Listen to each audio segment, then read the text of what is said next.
How you doing, everybody? Welcome along to this Level Up event.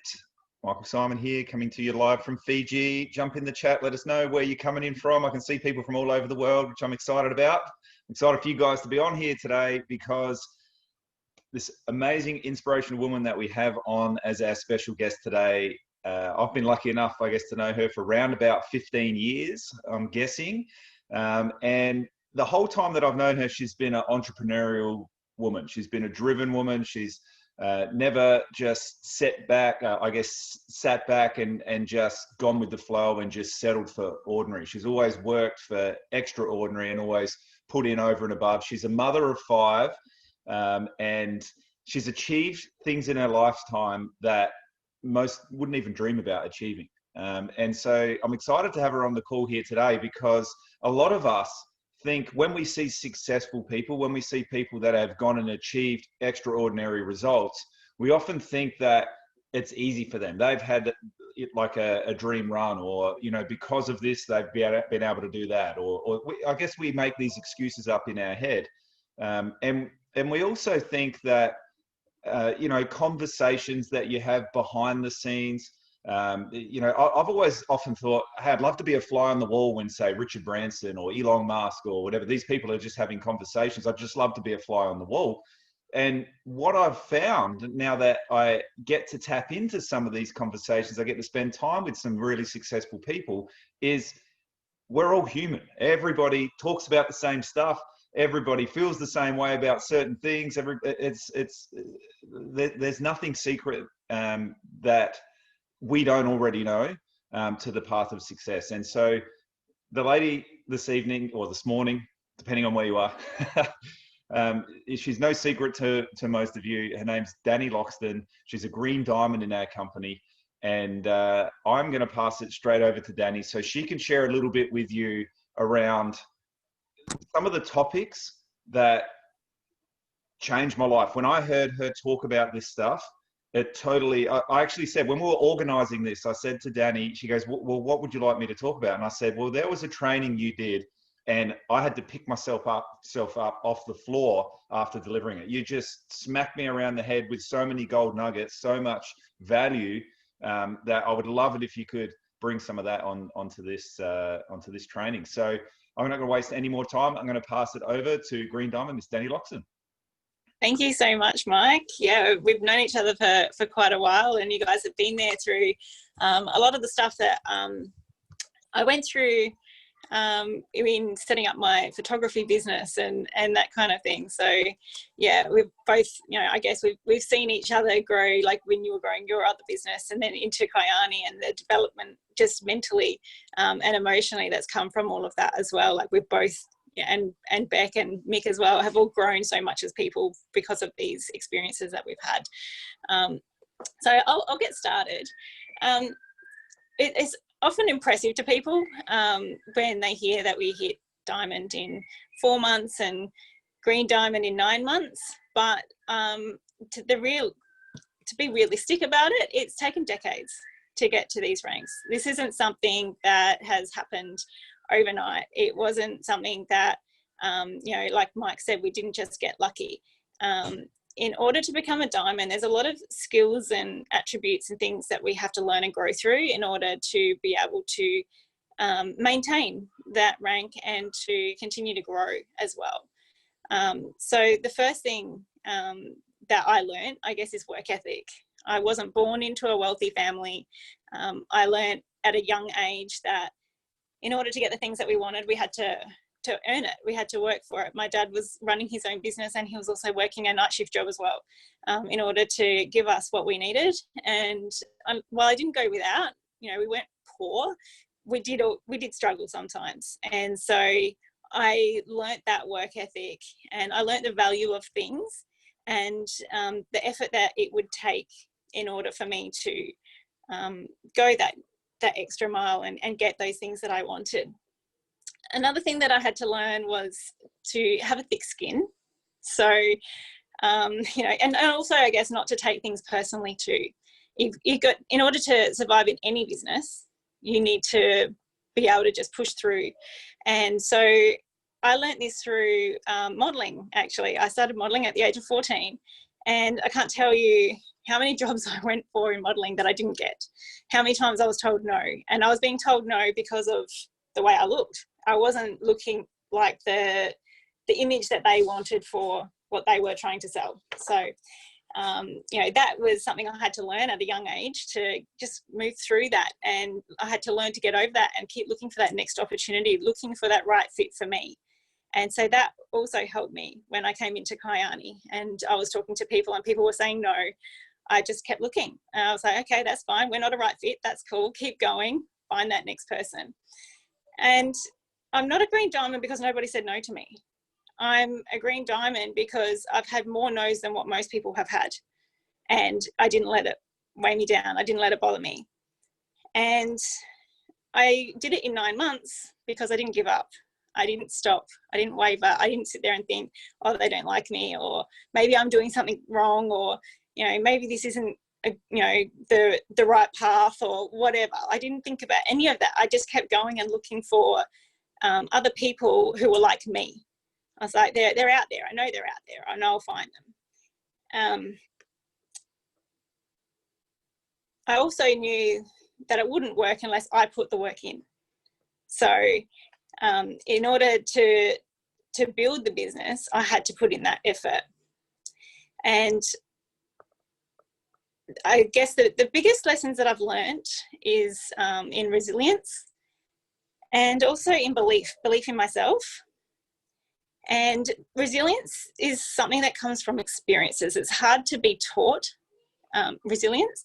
It's got to be connected to a feeling and an emotion. So a lot of people don't know this about me. It's not something that I'm very openly public about, but it was over a decade ago. I was living through domestic violence with a previous partner. I was in that situation for a long time, and I just remember feeling stuck, like I couldn't get out of that situation. I started to learn what his triggers were so that I could avoid them. And I was basically just living on eggshells all the time, just trying to survive each day without an outburst. And I knew I couldn't stop it entirely, but I guess I kind of just adapted to a new way of living to try and minimize it. But I kind of felt at that time that the only way that I was going to get out of that was if he was to die. Like, I thought I was just stuck. There was no way out. For a long time, I lived like that until it got to the point where it was happening more regularly, and I thought, I need to make a way out. I had to do something about it. So I went and got myself a job in a bank, and because he controlled all the money, I never had any access to the funds and things like that other than what he gave me. So I went and got a job in a bank, and I opened up a separate bank account that he didn't know about, and I had my pay split. So I had some pay going into the secret bank account and then the rest going into the account that he knew about, so that I could start saving money so that I could get out of that situation. And I still didn't have the courage. I didn't really know when was the right time to do it. I didn't know how to get out of that situation, but I just knew I had to start planning somehow. Until one night, he had an outburst, and it was over something stupid. He wanted to go and see a movie, and none of his friends were available to see a movie, and he took it out on me. And he jumped on top of me and choked me until I passed out. And I remember coming to and seeing him sitting there, and him saying that he thought that he had killed me, and that he was trying to work out what he was going to do with my body, and that he was thinking of dumping my body in his friend's gully on his property. And that's when it really made me realise that if I stayed any longer, I wasn't going to be around anymore. And I was thinking about my children and what would happen to them. And so I waited. I couldn't go to work. He wouldn't let me go to work for a few days because he didn't want people to see the marks on my neck. And it was after he went back to work. He didn't go to work either. We just stayed in the house for a few days. And then once he went back to work, he was a bouncer in a nightclub. I made a few phone calls to family and friends, and they came over and we got me out of there, and I went and stayed with my friend's brother. for a while until I got a place of my own. And what that situation had taught me was that I could control even the hardest of situations, that it was up to me. I lived in hiding for a long time, and anyone who's been through something like this knows that it doesn't end when you get out. It continues on for a long time. I still have to deal with him, but it's made a lot easier now because of Kayani. We were able to move interstate. So I'm, again, able to get away from that and protect myself and my family as much as I possibly can.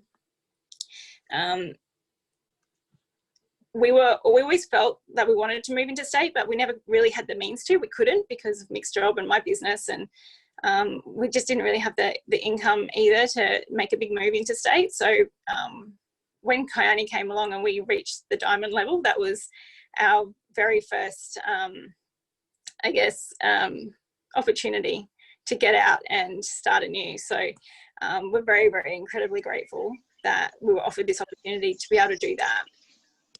But what this experience has given me is resilience.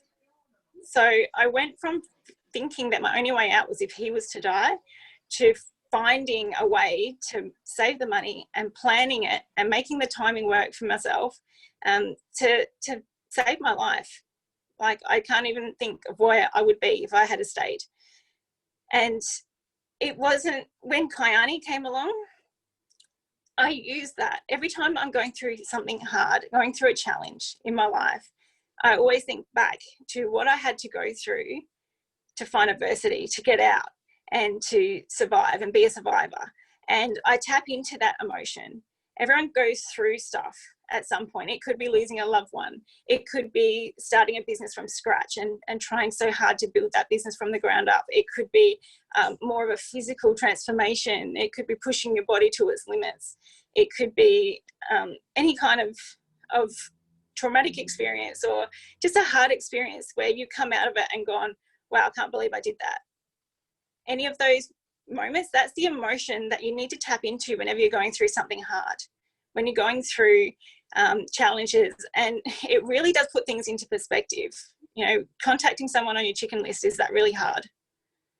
If you don't have an experience, you know, you don't have to go through something like what I did in order to get it. But if you haven't had an experience where you felt that feeling, think of mine.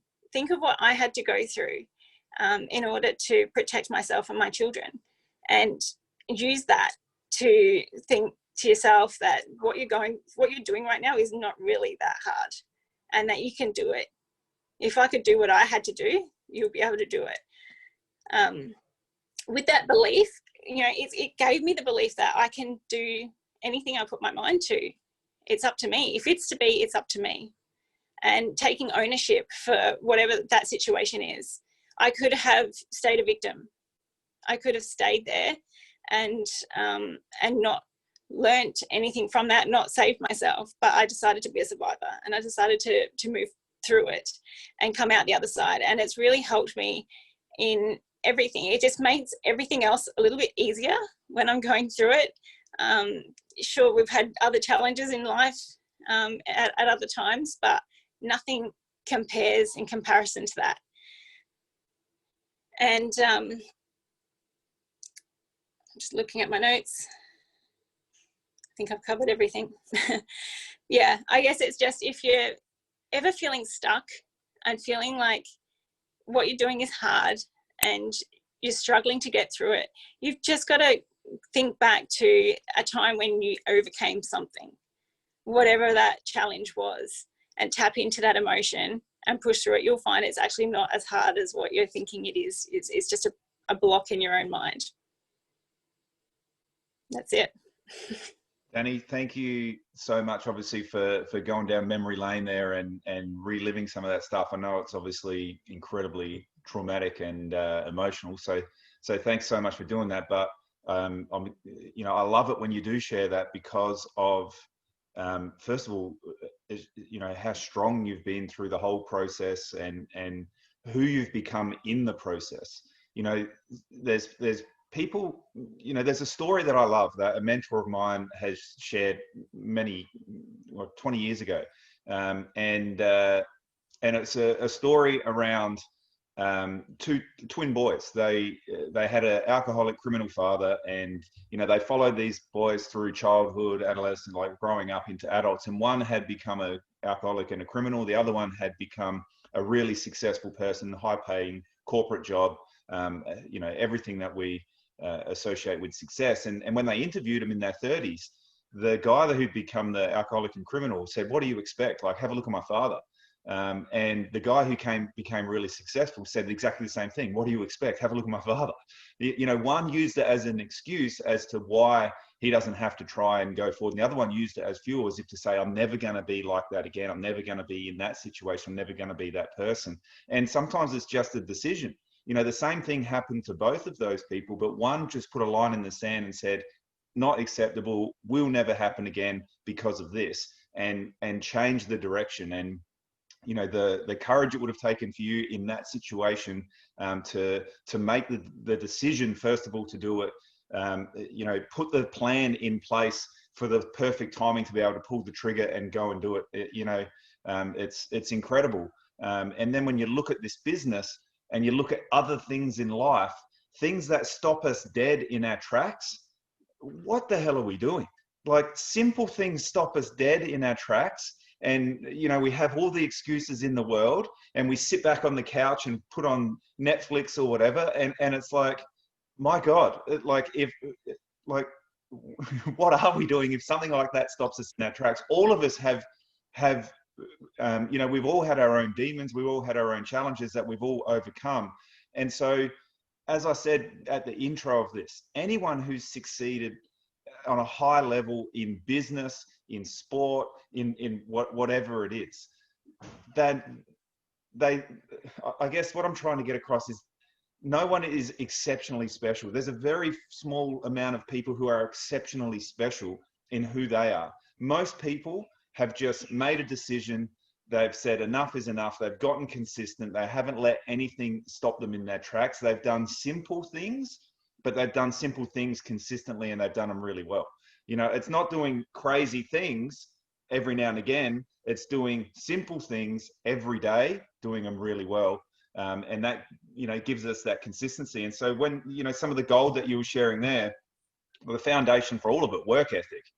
You know, you can have all the best ideas in the world. I see people with all the best ideas in the world, but they haven't got the work ethic to get it done. You know, nothing worthwhile is easy. I know John Maxwell, Danny, we got to spend some time with John Maxwell at a couple of our events, and he always kept going like this: everything is uphill. Everything worthwhile is uphill.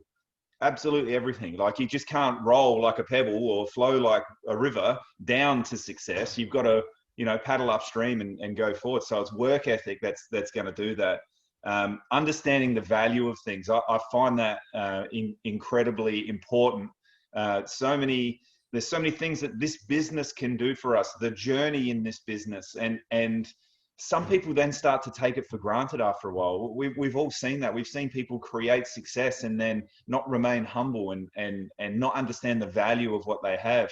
You know, I've seen people create $500 a month residual income in this business. The value of that. How many houses do you have to have rented out, and what's the mortgage LVR ratio and all that to have $500 a month profit come in? It's crazy. So understanding the value. And I love this. You've had more no, like, you haven't had lots of yeses. You've had more no's than anyone else. You know, that's what it is at the end of the day. And I'll never, ever, ever forget when you and I were sitting at the island bench in my kitchen on a Friday afternoon. I reckon you'd been in the business for 2 or 3 weeks. And was it 350 no's? I know. I got 54 at that 54. Point. At that 54. Point, oh, okay. It was a lot though, right? A lot of no's, and yeah, it was. But you know, again, it was still. It's not going to stop me. I'm not going to quit. This getting a no's super easy. Just, you know, tweaking what you're doing, changing it up slightly, getting onto the system, and then bang. I remember you left my house and I left to go out for dinner. By the time I got to the restaurant where I was going, you had your first business partner on board. Yeah. was so Yeah. cool. So cool. Yeah. But I guess another thing too is it's just about making that decision to go for it and backing it up with the action. You've got to back it up with the action. You can have all the intention you want in the world, but if you don't make that action, it's never going to work out.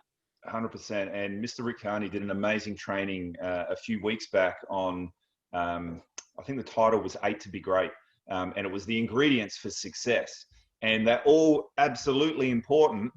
But if you take one ingredient out, none of it happened. And the main ingredient that made the others work, like some of the others you could remove and still have a certain level of success, but there was one ingredient where if you took it out, it was all over, and that was action. You know, you can't change anything, you can't produce anything, you know, without the action. So, you know, it's all about taking the action. And then that ties into the last point that I had when you said about resiliency. You know, think about everyone's favorite movies and the characters in the movies and all that. Like they at some point they're flat, they're down and out, it's all over. But they just have this incredible resiliency that pushes them through. They dig deep and they go and do something that drags them through and creates success. But at the end of the day, you can't get that resiliency from a book. You can't get the resiliency from a conversation or a mentor. It comes through experiences and emotion that's attached. That was gold. When you shared that, then I'd chuck that down in my notes, because that's exactly right. That's the only way you can get resiliency here, in anything actually in life, is by you know, having that experience. So I guess taking the action, going through the experiences, and building up that. And there's a gentleman by the name of David Goggins. He's America's most decorated, or no, most trained, I guess, military individual. He's a Navy SEAL. He's an Army Ranger. He's been through all this crazy training, but he comes from a troubled childhood, domestic violence also, and all of this sort of stuff. And he talks about creating a callous mind. And so, you know, it's through that challenges, it's through those experiences and those emotions where he's built up the resiliency, and he's known as the toughest man on the planet. And so, you know, a normal guy that has just embraced the challenges and become who he's become in the process and achieve great results. And you know, you're a great example of that, Danny. As I said, from just the 15 years that I've known you, who you've become in the process, it's unbelievably impressive. Like from the sidelines, it's unbelievably impressive. What you and Mick have achieved in this business is phenomenal. I know we're all grateful that you could jump on the call and share with us today. I'm extremely grateful to be partnered with you guys and in business with you guys and learn from you every day. So thanks so much for jumping on, Danny. Enjoy the rest of your weekend. And thanks for tuning in, guys. Have a great day. Thanks, guys.